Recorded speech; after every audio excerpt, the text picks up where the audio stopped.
Tu vois, ça c'est une des principales raisons pour laquelle les Africains sont toujours derniers de la classe. Et je parle objectivement. Actuellement, là, à l'heure où on se parle, l'Africain ne tient tête à personne. L'Africain noir, là, ne tient tête à personne, à aucune communauté. Si on parle de communauté, nous sommes derniers des classes. Ça fait mal, mais c'est comme ça.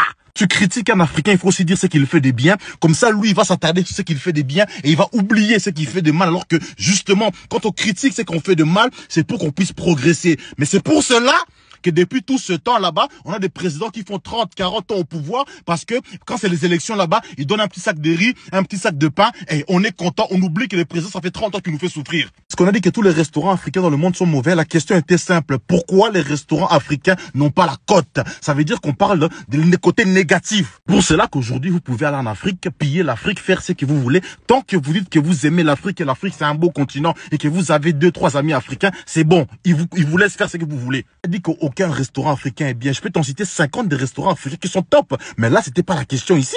Nous vivons dans un monde où chaque communauté veut le meilleur pour sa communauté avant tout. Ça passera principalement par la critique. Là, mais citer tous les restaurants africains qui sont bien. Mais les restaurants africains qui sont mauvais là-bas, eux, ils ne sont pas africains. Les affaires, on n'a qu'une seule occasion de faire une bonne première impression. Blancs, là, quand ils font des choses, ils sont principalement que dans la critique. Le français est connu comme étant le peuple le plus plaignard au monde. Résultat, la gastronomie française est considérée comme étant la meilleure gastronomie au monde. Réfléchis à sa photo, réfléchis.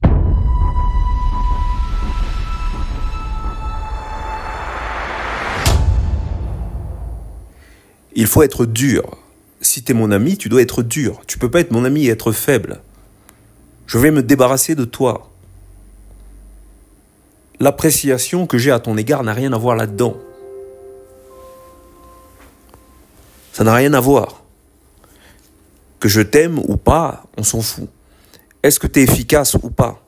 Est-ce que t'es possédé par quelque chose qui te donne envie de transcender? C'est ça qui est important. Donc maintenant, si tu n'as pas envie de te battre, parce qu'il y a des gens comme ça, surtout chez nous, des gens qui sont un peu trop doux. Alors, ils ont des convictions, c'est très bien. Mais il faut aimer la bagarre. Parce que si tu as des convictions, tu vas te retrouver au front, la plupart du temps. Tu vas te retrouver face à des gens qui ont mauvaise foi, si tu es quelqu'un d'honnête. L'un va pas sans l'autre. Donc tu peux pas me dire, moi je veux le bien, mais je suis incapable de défendre le bien. Tu peux pas me dire, moi je veux un monde meilleur, mais je suis incapable de faire la misère à ceux qui veulent pas d'un monde meilleur. Tu peux pas me dire ça. C'est comme ces gens qui sont fit, qui travaillent leur corps et qui ont horreur des gros. Ils ont horreur des mecs en surpoids. Ils peuvent pas les saquer. Soit ils les engueulent, soit ils les fréquentent pas. L'un va pas sans l'autre. Tu peux pas vouloir de quelque chose de meilleur sans être critique. Et il y a des gens qui ne supportent pas la critique, parce qu'il y a des gens qui sont pas du tout autocritiques. Il y en a beaucoup comme ça, chez nous. Des gens qui ne supportent pas qu'on les critique. En tête de liste, vous avez ces femmes afro. Tu aimais une critique à leur rencontre, c'est tout de suite, tu dénigres la femme noire. À croire que c'est des princesses qui ne font jamais caca. Elles sont dans un délire pas possible. Les gars dans cette chaîne, on déconne même pas avec ça. On les connaît. Donc ce chantage émotionnel, ça marche pas, ça prend pas. Je forme le cercle pour pas qu'ils basculent dans ce genre de manipulation stérile et qui n'aide pas du tout le collectif. Allez faire ça chez les Kamites, chez les panafricains, et et vous savez très bien quelle émission là sur YouTube. Pas ici. Le nègre a toujours été éduqué comme ça. Chaque fois que j'allume la télé et que je vois la face de Dadju, il est toujours en train de parler de sa matriarche. Donc, nous sommes des hommes éduqués par des gonzesses, émotionnels, avec pour oubli le but qu'on s'est fixé, le chemin vers lequel on doit aller pour atteindre notre objectif. Et ça n'a rien à voir avec la gente féminine. Qu'on soit sérieux. Ça n'a rien à voir avec elle. Qu'elle soit heureuse ou pas, c'est pas notre problème. J'entends beaucoup de lascars dire « Moi, mon but, c'est de la rendre heureuse. » Non, ton but, c'est d'être au sommet de la pyramide, putain. Et faire une pierre de coups avec son bonheur à elle. Mais je peux t'assurer que beaucoup d'entre elles comme j'en ai fait mention dans la vidéo précédente, elles veulent pas forcément que tu réussisses ou que tu sois au sommet de la pyramide. Parce qu'elles sont putain d'orgueilleuses. Il y en a beaucoup de nanas comme ça, hein, des matriarches, on en a beaucoup dans notre communauté. Mon fils, c'est mon fils, c'est mon fils. C'est tout ce que t'es pour elles. Donc toi qui veux atteindre le sommet, tu rentres pas du tout dans leur projet. Ou plutôt ton projet n'entre pas dans leur projet. Et donc tu vas faire quoi? Continuer à être l'esclave des fantasmes d'une vieille hypergame, toute sèche en bas? Non, tu vas aller vers ta propre destinée. Il faut un peu de dureté à son égard personnel. Il faut de la dureté. Bien entendu, c'est pas facile. Mon discours, c'est pas le discours qui plaît aux masses. Parce que la masse a besoin de prétendre qu'il est extraordinaire dans la mesure où il est un humain parfait, moral et consort. Il veut le bien des autres avant son propre bien. Il est prêt à s'arracher une jambe si son voisin en a besoin. Nous, tous, toi comme moi qui m'écoutes, tu sais très bien que c'est des conneries. Tu sais très bien que c'est bullshit. Et si c'est le cas, c'est que vraiment t'es maso et en plus de ça, on peut rajouter en prime le fait que sûrement t'as été éduqué par une gonzesse. Le but, c'est de sortir de ta timidité pour aller vers quelque chose qui se rapproche de l'extraverti. Tu dois aller vers quelque chose qui te permette d'atteindre ton objectif. Si tu es timide, tu peux rien faire. La première étape pour un petit garçon timide, c'est de vaincre sa timidité. Personne n'en a rien à foutre du timide, même si les nanas prétendent que c'est mignon. Et encore, peut-être que c'est le cas lorsqu'on n'a même pas 18 ans. Parce que les nanas font le premier pas. Et après, ça s'emballe. Si tu es timide, tu n'auras rien. Si tu n'oses pas, tu n'auras rien. Mais le problème, c'est quand tu es timide, quand tu n'oses pas et quand tu restes à ta place, eh ben, ça fait les affaires de ces putes-là qui t'éduquent. Ça fait les affaires de ces putes. Je suis désolé d'être vulgaire. Je suis désolé. Mais c'est la vérité, ça fait leurs affaires. Donc toi, tu veux t'oublier juste pour plaire à des salopes qui veulent que tu leur sois constamment reconnaissant parce qu'elles t'ont donné le sein. Et tu trouves ça normal. Je discutais avec ma tante qui me dit que, comme elle voyait que je suis bien apprêté, tout ça, elle veut à tout prix connaître ma complice. Mais pourquoi faire? Pour lui dire ce qu'elle a à faire, en d'autres termes, pour la formater. T'inquiète, je vais bien lui parler. Moi, je lui dis non, je m'inquiète pas. La seule chose qui m'inquiète, c'est justement que tu ailles lui parler. Je veux pas de ces conneries-là chez moi. Moi, j'ai mon projet civilisationnel. Tu n'y as pas participé, alors ferme ta gueule. Si c'est pour aller lui dire des conneries de nana moralisatrice, prétendument bienveillante, mais en vérité, ça cache un besoin de domination, hein, parce qu'il y a beaucoup de gars qui se laissent prendre dans ce genre de conneries. Il y a beaucoup de gars qui se marient pour faire plaisir à leur famille. Alors je te laisse même pas penser à quoi va ressembler leur famille à eux. Puisqu'ils ne vivent que pour les caméras, ils n'ont même pas de vision. Donc qu'est-ce qu'ils vont apporter aux futures générations? Est-ce qu'ils attendent des futures générations qu'ils bâtissent quelque chose?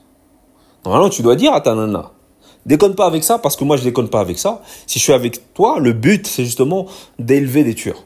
Combien de gars disent ça? Combien de gars ne blaguent pas avec ça? Sans compter que les nanas modernes, hein, les emmerdeuses nouvelle génération, elles s'en foutent de ce type de projet. Puisqu'elles ont les moyens de se barrer quand elles veulent, puisqu'elles sont indépendantes et consorts. Donc, est-ce que tu vas cheminer avec elles? Est-ce que tu vas aller loin? Ou est-ce que tu vas rester avec cette nana qui, sous un caprice, peut très bien se barrer du jour au lendemain? Alors que toi, ton projet, c'est de mettre en place des futures générations qui émergent sans avoir à s'emmerder avec les contraintes d'une nana qui veut tout pour elle, hein, qui veut des émotions pour elle, qui veut des fêtes. On veut bien. tondre là-dessus, quelquefois, mais ne pas oublier, pardon, l'objectif. Et aujourd'hui, on est avec des hommes comme ça, qu'on voit à chaque mariage, qu'on voit à chaque enterrement, qu'on voit à chaque fête, mais qui n'ont pas du tout d'objectif. Et c'est les premiers qui fanfaronnent quand il y a du monde. C'est les premiers qui fanfaronnent. S'il n'y a pas d'objectif, t'as raté ta vie, mon pote. Et là, ils pensent que parce qu'ils sont dans les rangs, ils ont réussi. Ça, c'est vraiment l'esprit féminin typique. Parce que la féminité, l'éducation dans la féminité, c'est justement la conformité. Alors que l'homme, c'est l'élévation et donc la singularité. Et si tu n'es pas singulier, c'est que tu t'es conformé à quelque chose qui s'apparente à la doctrine générale. Donc, tu t'es laissé conditionner. En d'autres termes, tu as fait ta salope. Tu as fait la femme. Double cible. Voilà ce que t'es. Regardez un petit peu cette nana de la nouvelle génération, une speakerine qui est amenée à présenter un groupe mythique de reggae. Tout ce qu'elle trouve à dire, c'est des conneries. Et plutôt que de s'excuser ou admettre son erreur, elle en fait encore une tonne. C'est-à-dire que l'arrogance chez celle-ci, hein, on leur a attribué tellement de choses gratuitement qu'elles se disent que tout leur est dû. Pas du tout. Faut lutter. Mais ça, elles connaissent pas. La frustration et consorts, elles connaissent pas. Alors, elles se retrouvent à un plateau parce qu'elles sont un peu mignonnes. Elles commencent à faire du wesh wesh, moi, alors que t'as rien fait, t'es en face d'un groupe de légendes. Donc c'est ça la problématique qu'on a beaucoup. C'est qu'aujourd'hui, on forme des gens qui on ne sait pas pourquoi se mettent à s'imaginer qu'ils sont je sais pas trop quoi parce qu'ils ont regardé des vidéos de développement personnel. Donc il faut que chacun reste à sa place. Soit tu as une vision, soit tu as une mission, tu vas jusqu'au bout. Soit tu es une petite bimbo qu'on appelle juste pour sa bouille. Mais n'oublie pas pourquoi tu es là. Et alors rien à voir, mais il y a un morceau dans lequel enfin lève-toi et rappe. Lève-toi, bats-toi. Lève-toi, bats-toi, pardon. Lève-toi, bats-toi. Vous dites, tu veux rapper. Quel remix ça? Lève-toi et rappe. C'est pour le prochain album. Pardon. Tu veux rapper. Non, lève-toi et marche, ça c'est autre chose encore. Bah c'est l'un des deux. Ah. Tu veux rapper. Ouais, mais sauf que lève-toi et marche, c'est pas nous. Bah oui. C'est Kerry James. Bah non, l'un de vos morceaux à vous. T'agresses pas les gens, Olivia. C'est pas de leur faute. Hein. Ah, bon, on va la laisser. Tu veux rapper, apporte quelque chose et lève le débat. Est-ce que c'est de vous? Non. Non, c'est pas nous. Bon bah j'annule ma question. Qu'est-ce que tu me racontes là? On a grandi avec ce type de nana, donc on sait comment elles sont. Le problème, c'est qu'aujourd'hui, on est dans une génération de putes et de fanfarons.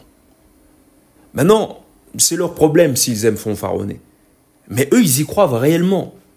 Ce qui fait qu'on est dans un monde, dans une réalité, où ces mecs ont tellement pris la confiance qu'ils ont fini par se prendre au sérieux, et dans leur sérieux, ils nous incorporent en pensant que nous aussi on les prend au sérieux.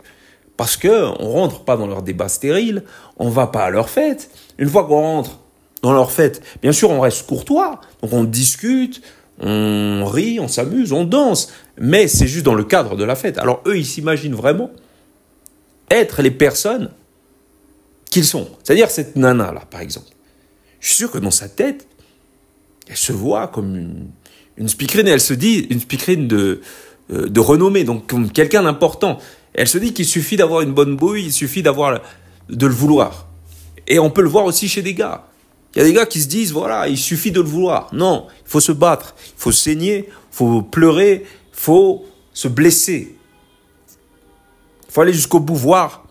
Tu sais, la finalité même de l'initiation, hein, au sens où moi je l'entends, c'est ça, c'est que c'est pas pour tout le monde. Tu atteins un certain niveau, un certain palier. Et puis il y en a qui s'arrêtent. C'est pas grave.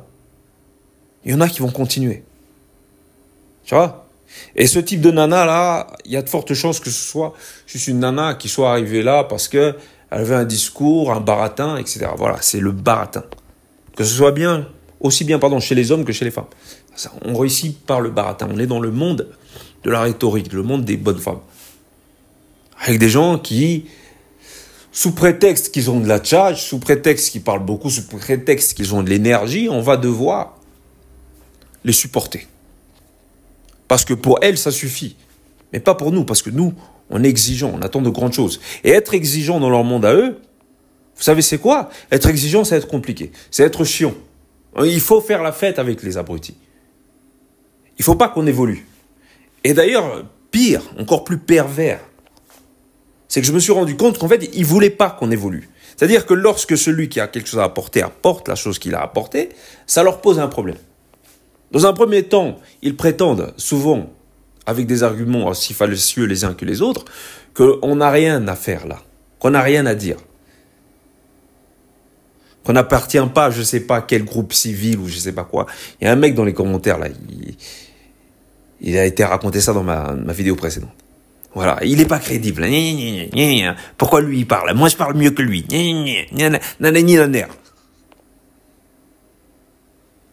Vous voyez, on est dans ça. Et quand ils n'arrivent pas, quand par le biais de tes actions, tu arrives à faire quelque chose, ça les dérange encore plus. Ils veulent pas que tu y arrives, ils veulent pas que tu fasses quelque chose.